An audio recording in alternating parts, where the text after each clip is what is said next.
So I'm going to finish up this section of the shoulders using my feet, placing them on Sarah's shoulders and treading a little bit. First slowly and then a little quicker.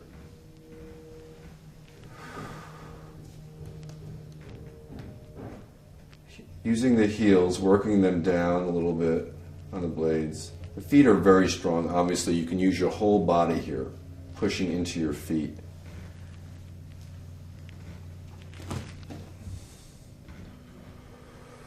And if you have a blanket or rug, which we have, sometimes you even have to hold it so she's not being pushed away from you.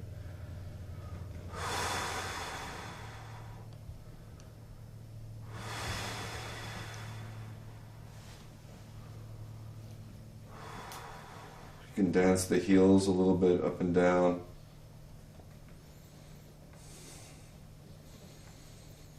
You can move them out a little bit towards the outer ridges of the shoulder a little bit. Move them back towards the neck. Use your own judgment and your own awareness of what's going on.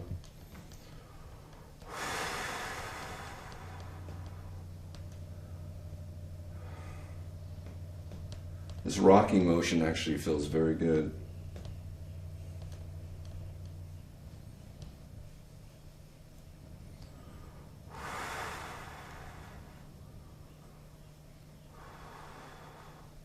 So I'm pushing down the shoulders and trying to eliminate if there's any kind of hunch going on where people keep their shoulders up towards their ear. So you're trying to reverse the gravity here of bad habits.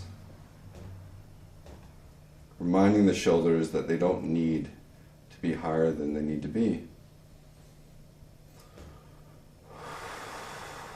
And when you feel you've worked them enough, that'll be the end of that part of the shoulders. And now I'll ask Sarah to turn over when we return.